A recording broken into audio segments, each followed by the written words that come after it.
Hi guys, welcome back to another episode of Top 10 Naija. It is I, the YKE, and I'm your host. Alright, if you're an OG here, you already know the vibes. Let's not talk too much, just go to the comment section. How's everything been? Let's talk about that.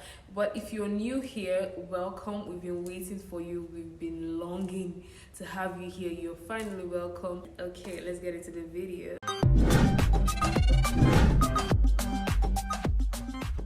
So today's episode of Top 10 Naija, guess what? We're going to be talking about top 10 Nigerian novels. So these are novels that were written by Nigerian authors.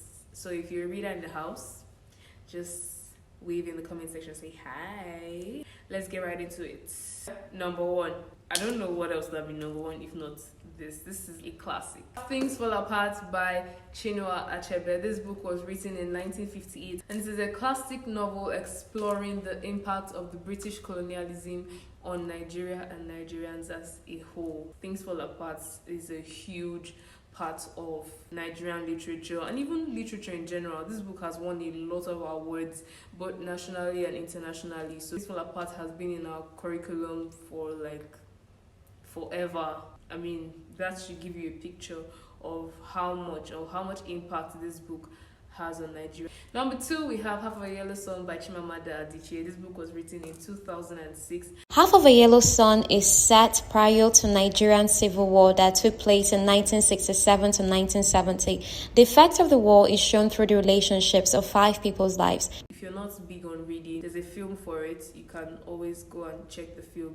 In my opinion, the film did well. In comparison with the book, obviously books are more detailed than films, but then that's one of the films that I would say did at least 80 to 90% justice of the book, in my opinion. But you can check it out for yourself and of course come back to let us know what you think. Also, I'm sorry I didn't say that before, Things Fall Apart also has a movie, so if you're not big on reading, there's also a film to watch to get the story. That could be a foundation for you to now go and read the book for deeper understanding, and I guess it'll be more interesting for you to see that.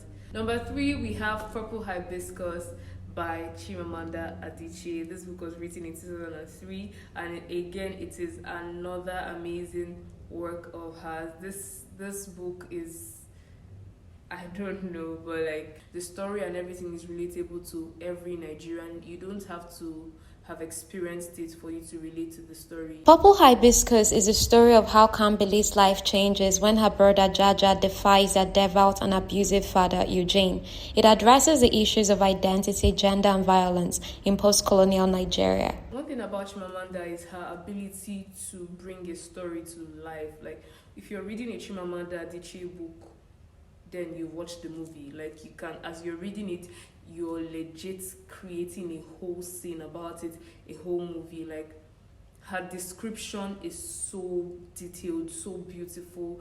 Her storytelling skills, do I even have the right to rate that? Next, we have Arrow of God by Chinua Achebe. This book was written in 1964. This is another amazing work of art by Chinua Achebe. Arrow of God is set in the 1920s in a village under British administration. The chief priest is the main character, whose son becomes a zealous Christian. Next, we have The Joys of Motherhood by Buchi Emecheta. This book was written in 1979. It is such a beautiful and emotional book. The entire story around motherhood and description of motherhood, the emotions that go into it, the responsibilities. The book is such a beautiful book, like such a well-written book. Again, we have I Do Not Come to You by Chance by Adobe Trisha Nwa Ubani.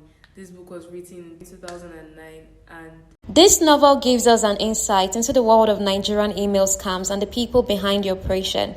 It tells of the story of a young man burdened with responsibility and the effort he goes through for his family. Personally, I haven't read this book, but it's on my list of books to read like very soon because Neviv Naji did a movie for the book. She was actually the first person I heard about the book from, and then I did my research and I found out that the book actually goes way back. So up next we have The Girl with the Louding Voice by Abidari. This book was written in 2020. I've heard so many beautiful things about this book. But one of the things I love about this book is actually the book cover. You know how they say don't judge a book by its cover. This particular book, if you see the cover, you're most likely going to want to read it. Like I'm always so impressed by authors that pay attention to their book covers, because I know they say don't judge a book by its cover, but come on, that's literally the first thing that you see. Like, how do you motivate me? Do you understand? But I heard it has such a beautiful story. This book is Inspirational story of a teenage girl growing up in a rural Nigerian village who longs to get an education so that she can find her louding voice and speak up for herself. Next, we have The Fisherman by Chigozie Obioma. This book was written in 2014. The Fisherman is set during the rule of Sani Abacha. It follows four brothers in a quiet neighborhood of a Nigerian town who were given a violent prophecy which shakes their family to the core.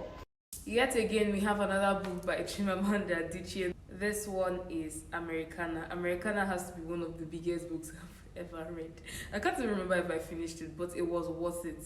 But I'm just giving you a heads up. The book is big, but like once you start, you're going to see through till the end. Like it has such a very amazing story. Americana follows Ife Melo. While in America, Ife Melo is exposed to the racist underpinnings of American society and is forced to cope with the inequalities that accompany being black, as well as an immigrant in America. Next, we have Yinka, Where Is Your Husband? This book was written by Lizzie Damilola. It was written in 2022. This is another book that has such a beautiful cover. Like, the cover is so artistic. I've heard a lot of amazing reviews about the book. It's also on my list. I'm actually very excited to read this one. Alright guys, thank you so much for watching. See you on the next episode of Top 10 Naija.